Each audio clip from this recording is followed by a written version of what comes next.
Voici le plus petit dictionnaire du monde. Il existe sur le marché des dictionnaires imprimés tout menus. Mais, à y regarder de plus près, il comporte sous un format réduit un très grand nombre de mots.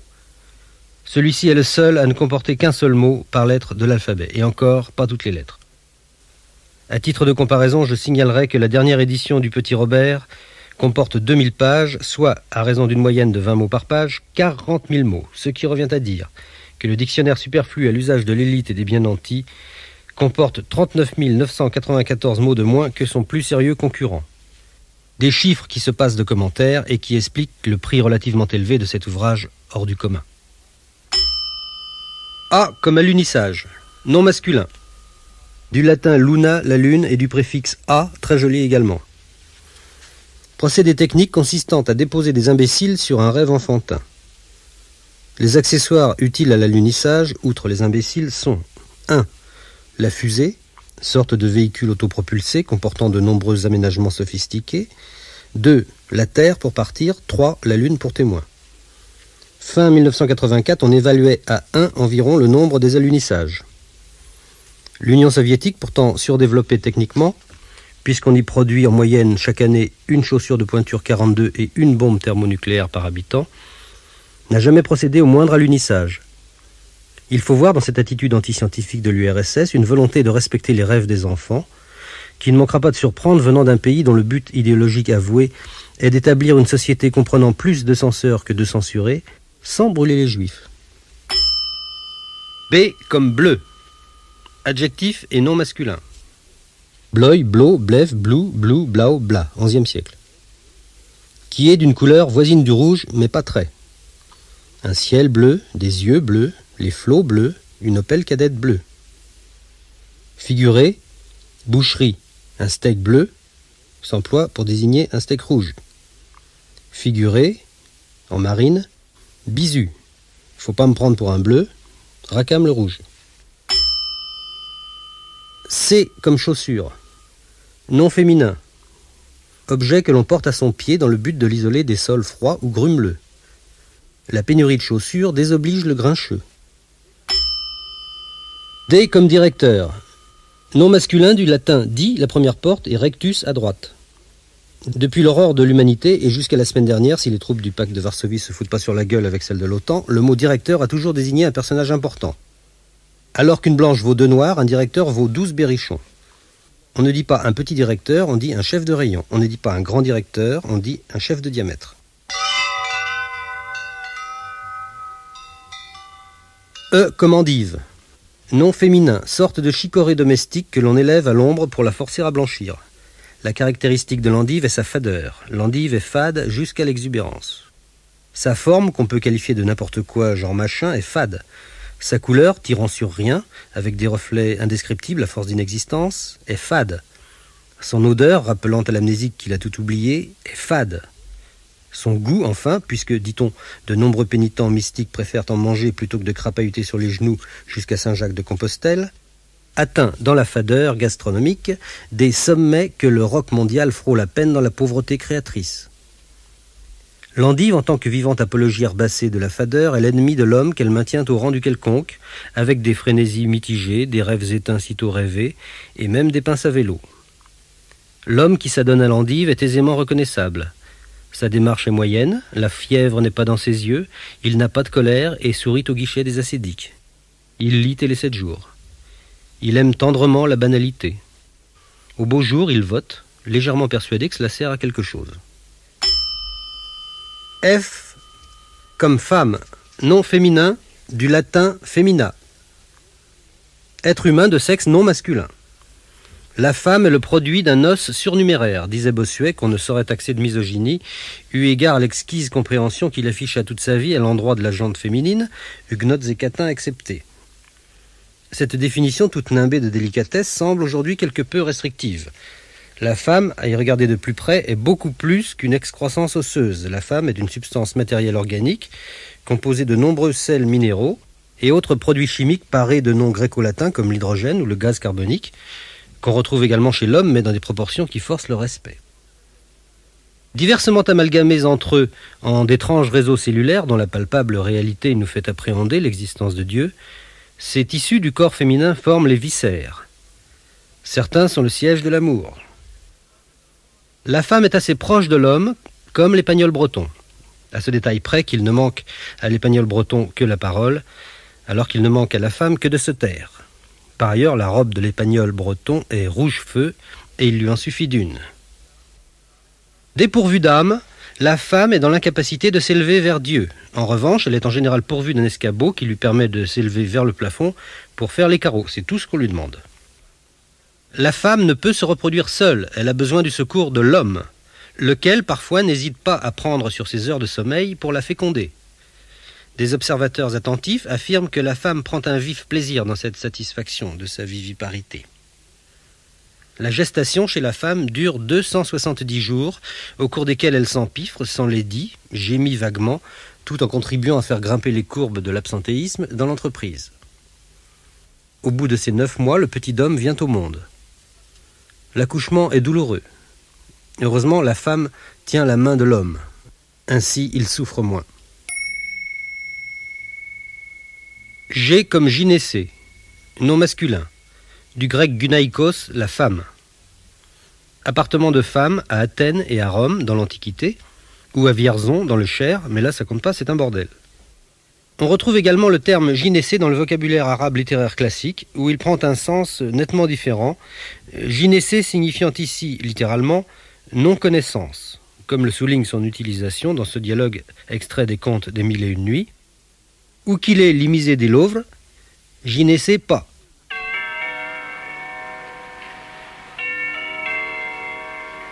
H comme hémiplégique. Adjectif et nom. Relatif à l'hémiplégie.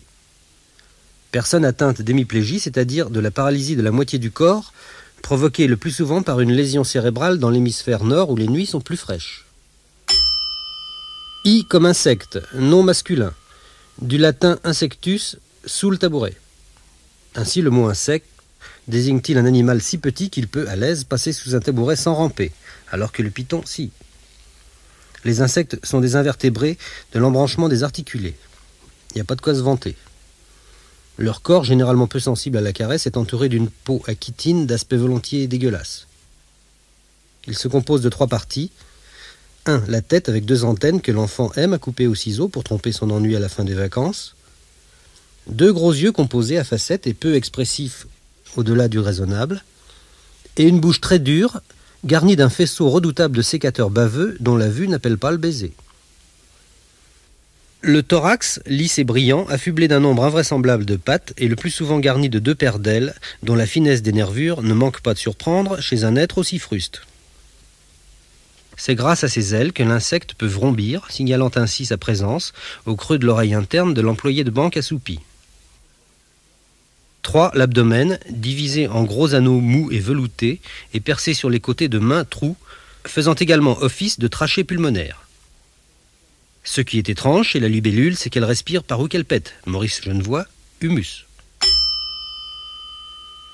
J comme judaïsme, nom masculin. Religion des Juifs, fondée sur la croyance en un Dieu unique.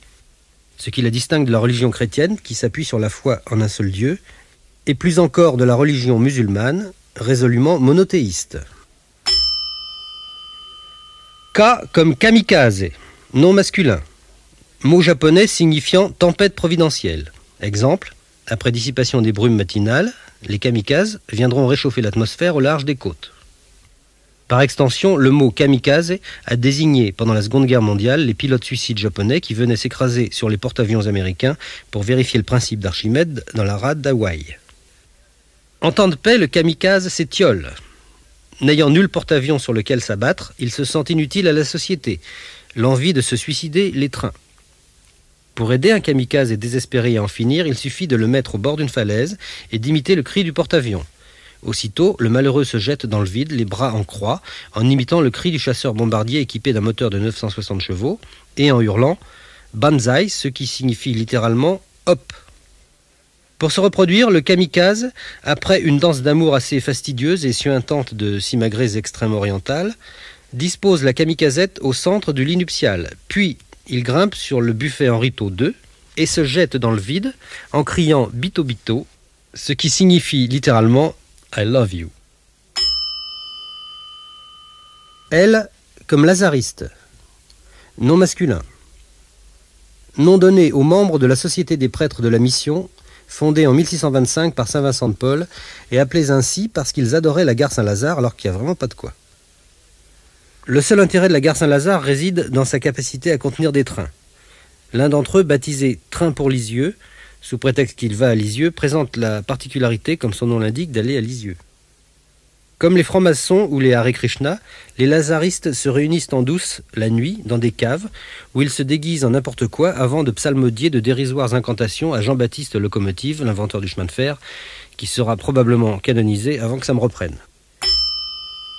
M comme mégathérium. Nom masculin du grec méga, grand, et thérion, bête. Mammifère de l'ordre des édentés qui vivait au début du Quaternaire, en Amérique du Sud, et dont la taille pouvait dépasser 4,50 m. Une étude détaillée du squelette du mégathérium nous permet de penser que cet animal était vivipare et que par le fait il avait tendance à se reproduire comme mon cousin Christian. Le seul ancêtre connu du mégathérium est le Maximégathérium, dont la taille pouvait atteindre 25 mètres. On peut raisonnablement penser qu'il ne s'entendait même pas péter. En 1892, le paléontologue suisse Jean-Christian Lexumette a découvert dans la pampa le squelette parfaitement conservé d'un mégathérium de 9,20 m. Un an plus tard, à l'automne 93, mourait Jules Ferry. Bien qu'il n'y ait aucun rapport de cause à effet entre ces deux événements, nous ne saurions manquer une si belle occasion de ricaner une fois de plus sur la tombe de cette baderne colonialiste à qui nous-mêmes et nos enfants devons de voir les plus belles heures de nos jeunes existences totalement gâchées en indigeste bourrage de crâne, cependant que de l'autre côté des fenêtres grises de l'école sombre, le papillon futile, l'utile la frêle papillonne, dont le cri de joie fait frémir le gazon tendre où perle encore la rosée, fragile et discret témoin de la jouissance émue jaillissant des humus, à l'aube printanière. N comme national-socialisme. Nom masculin.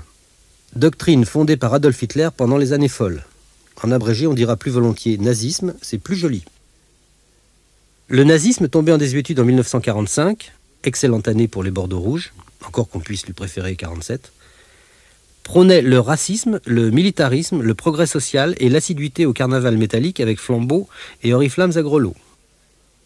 Décidés à étendre le territoire allemand au nom de la théorie de l'espace vital, les nationaux socialistes, en abrégé on dira plus volontiers nazis, c'est plus pimpant, avaient cru remarquer accessoirement que la race germanique engendrait des surhommes beaux, grands, blonds, sobres en humour et élégamment bornés. Fort de quoi, ils s'obstinèrent pendant des années à exterminer les petits bruns dont certains véhiculaient sournoisement le virus du coryza, voire un atavisme austro-polonais douteux et une prédilection suspecte pour la carpe farcie et les poivrons à l'huile. Pour attirer les petits bruns, les nazis avaient imaginé de les amener à la campagne, dans des bungalows de bois, au cœur d'immenses clubs privés, très bien protégés des curieux par des gardes assermentés, et leurs chiens, de race également. Pour atténuer les souffrances des petits bruns finissants, les nazis les endormaient au gaz avant de les empiler dans la cour. Contrairement à la rage, le nazisme n'est pas remboursé par la sécurité sociale. Il est pourtant contagieux. Sa prévention passe obligatoirement par le respect des synagogues, le mépris de la mitraille et un minimum de réceptivité cordiale aux chants plaintifs des violons de tziganes. O comme œil, nom masculin, du latin oculus, pluriel des yeux. Un seuil des cieux, un deuil des dieux, un œil des yeux. L'œil est à la vue ce que l'humanité est au Parti communiste. C'est son organe central. L'œil est un outil merveilleux. C'est grâce à lui que l'homme peut, en un instant, reconnaître à coup sûr une langoustine d'un autobus, ce qui lui confère évidemment un immense sentiment de puissance sur la nature. La preuve en est qu'un homme privé de ses yeux se met instantanément à raser les murs honteusement. Un homme privé de ses yeux s'appelle un aveugle dans le langage populaire, ou un non-voyant dans le dialecte des politicards populistes gluants. Les aveugles sont parfois ridicules. On en a vu manger des autobus ou voyager en langoustine. Pour ne rien arranger, les aveugles lisent en braillant au risque de réveiller les sourds. L'œil se compose essentiellement de l'iris, lui-même percé en son centre de la pupille. Contrairement à la pupille de la nation, la pupille de l'œil peut se refermer sur elle-même ou s'agrandir à tout moment sans autorisation spéciale des pouvoirs publics. Les principales anomalies de l'œil sont la myopie qu'on corrige à l'aide de verres divergents, l'hypermétropie qu'on corrige par le port de verres convergents, le strabisme qui prête à rire et la cyclopie qu'on corrige par le port du monocle. L'œil est capable du clin. Le clin est la base même de la spécificité de l'œil. Il n'existe pas en effet de clin d'oreille ni de clin de nez. Le clin d'œil sert à marquer subrepticement une complicité tacite entre deux ou plusieurs chenapans. Il permet aussi aux dragueurs de se faire connaître avec une relative retenue et une certaine discrétion qu'on ne retrouve pas dans la main au panier. L'œil du sourd est normal.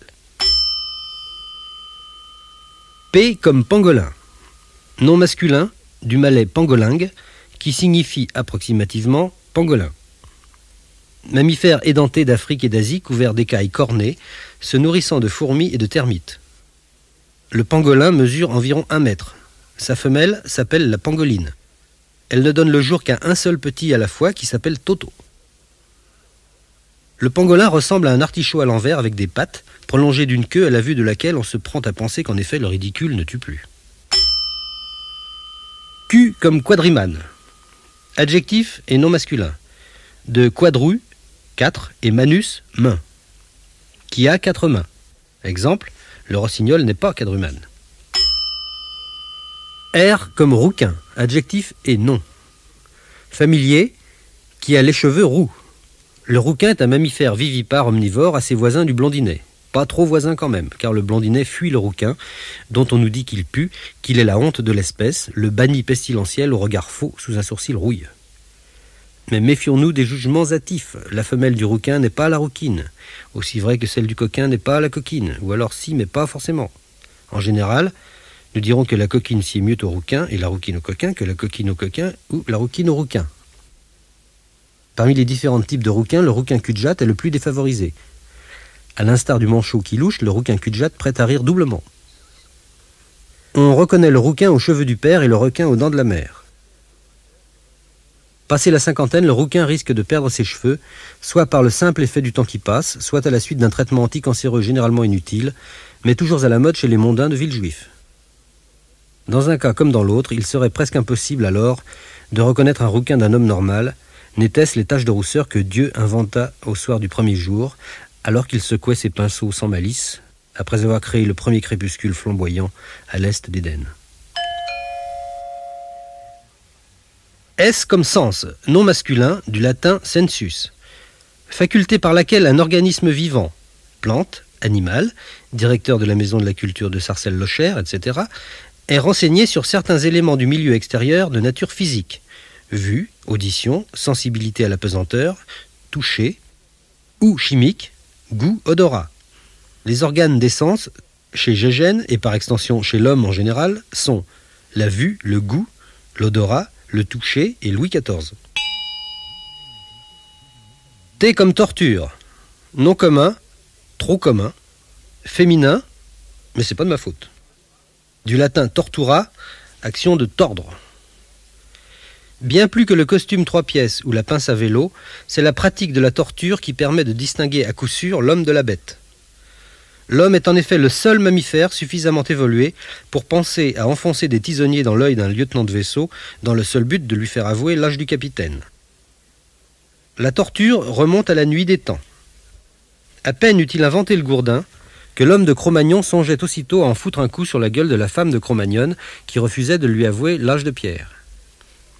Mais il fallut attendre l'avènement du christianisme pour que la pratique de la torture atteigne un degré de raffinement enfin digne de notre civilisation. Avant cet âge d'or, en effet, la plupart des supplices, en Haute-Égypte et jusqu'à Athènes, relevaient, hélas, de la plus navrante vulgarité.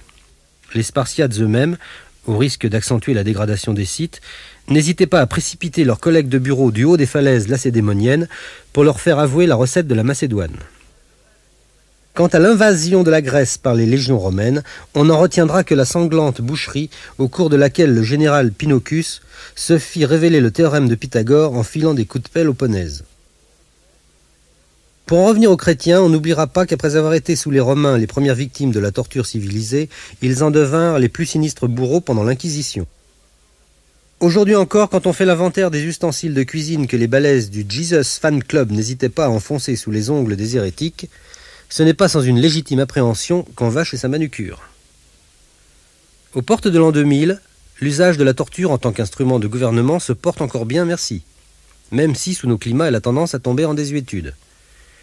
Hélas, quand on s'écarte un peu plus de l'hexagone, que ce soit vers l'ouest, vers l'est ou vers le sud, on rencontre encore dans des contrées exotiques, pourtant ouvertes au progrès, à 3 pas de la piscine du Hilton, ou dans les steppes démocratiques les plus populaires, des empêcheurs de penser en rond, qui cognent et qui charcutent, qui enferment et qui massacrent, qui souillent et qui avilissent, et même, ah les cons, qui arrachent les ailes des poètes au nom de l'avenir de l'homme.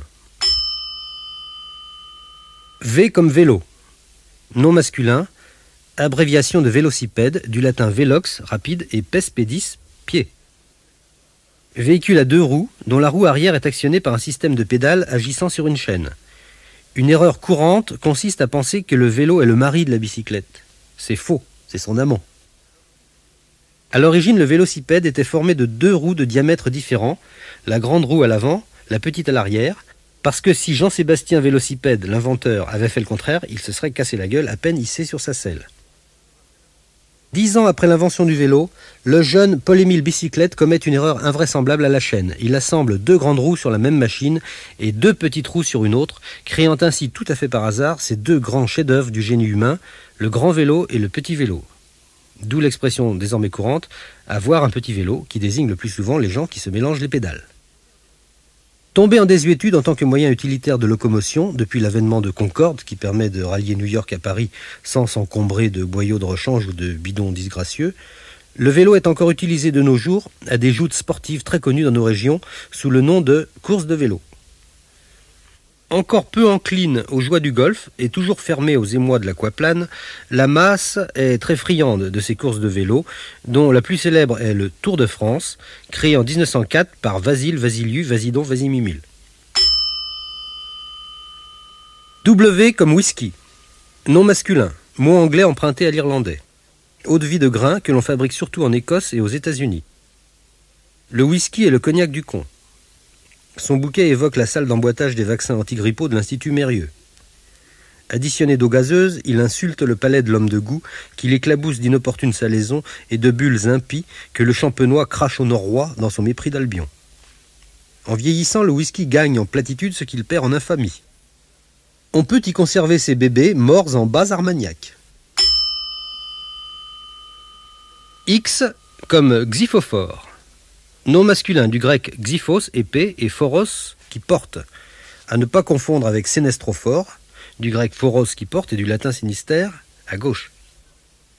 Le xyphophore est un petit poisson de coloration variée de 6 à 10 cm de long, originaire du Mexique, très fécond, et qu'on trouve fréquemment dans les aquariums à condition de le mettre dedans. Le mâle a la queue pointue, d'où son nom. Le xyphophore porte à son cou, en souvenir de toi, ce soupir de soie qui n'appartient qu'à nous. Ce n'est pas qu'il fasse froid, le fond de l'air est doux. C'est une nageoire ventrale qui lui permet de se tenir immobile entre 2 os pour faire la siesta. Comme la plupart des poissons, le xyphophore affiche en permanence une expression béate. C'est parce qu'il baise dans l'eau. C'est très très bon pour la béatitude. Au contraire, les gens qui n'ont jamais baisé dans l'eau, comme Adolf Hitler ou Ludwig van Beethoven, affichent volontiers un air revêche. Au moment de se reproduire, le xyphophore émet un cri strident. « Christiane !» pour appeler la xyphophorette qui accourt bientôt ventre à flotte, la caudale en feu.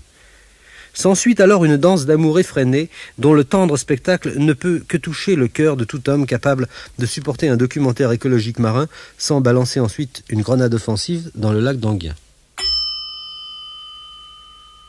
Y comme isopète. Nom masculin du latin isopetus, isopété, isopetam, isopetorum. Nom donné au Moyen-Âge à des fables ou recueils de fables imités ou non d'Ésope. Les Isopets d'Anne de Beaugency, de Charles de Brabant, de Zézette d'Orléans sont parmi les plus célèbres. Avec cet effroyable cynisme d'empéruqué mondain qui le caractérise, La Fontaine n'hésita pas à puiser largement dans les Isopets des autres pour les parodier grossièrement et les signer de son nom.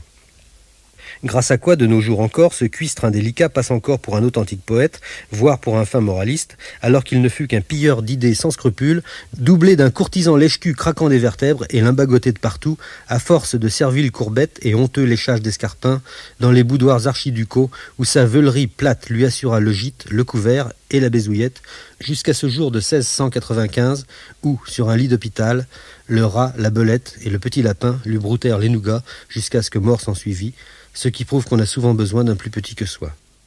Essayez de vous brouter vous-même les nougats, vous verrez que j'ai raison. Z comme zeugma.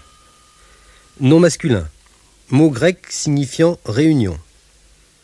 Procédé tordu qui consiste à rattacher grammaticalement deux ou plusieurs noms à un adjectif ou à un verbe qui, logiquement, ne se rapporte qu'à l'un des noms. Suis-je clair? Non? Bon. Exemple de zeugma. En achevant ces mots, Damoclès tira de sa poitrine un soupir et de sa redingote une enveloppe jaune et salie. André Gide. C'était un zeugma. En voici un autre. Prenant son courage à deux mains et sa Winchester dans l'autre, John Kennedy se tira une balle dans la bouche. Richard Nixon, j'ai tout vu, j'y étais. Plus périlleux, le double zeugma. Après avoir sauté sa belle-sœur et le repas de midi, le petit prince reprit enfin ses esprits et une banane. Saint-Exupéry, ça creuse. Page rose, comportant des locutions latines et étrangères. Alea jacta est. Ils sont bavards à la gare de l'Est. Alea jacta ouest. À Montparnasse aussi. Shiva piano vassano. Fais pas dans le piano, va aux toilettes. Exe homo. Voici la lessive. Égaré humanum est. Je suis garé devant la gare de l'Est. Elli, Elli, lama sabachthani. Ciel, ciel, mon mari. Fiat lux. Oh, la belle voiture. God save the king. Le roi s'amuse avec son bilboquet. In vino veritas. Un petit rouge bien tassé, s'il vous plaît, Madame Germaine. Ite missa est. Je l'ai perdu à la gare de l'Est. It's by foggering you become a smith. C'est en forgeant qu'on devient formidable. Lugdunum omnibus est. Pour Lyon, ça va moins vite par la gare de l'Est. Manu militari. Germaine s'est engagée dans les paras. Mensana incorpore salo. En tout homme, il y a un cochon qui sommeille. Modus Vivaldi. Vivaldi sait s'habiller. Motus Vivaldi. Ta gueule, Vivaldi. Panem et circenses. Pas des nems, des nids d'hirondelles, imbécile. Remember que member. N'oublie pas le fromage. Rule Britannia, they have melons. Ils ont des chaperons, vive la Bretagne. Si par là, italiano. L'Italie, c'est par là. Testis unus, testis nullus. On ne va pas loin avec une seule couille. To be or not to be, that is the question of the supper bank. Être ou ne pas être, c'est la question du super banco. Veni, vidi, vici. Je suis venu nettoyer les cabinets. Vis comica, on devrait enfermer les comiques. Fin des pages roses comprenant les locutions latines et étrangères. Et étrangères. Et étrangères. Et étrangères.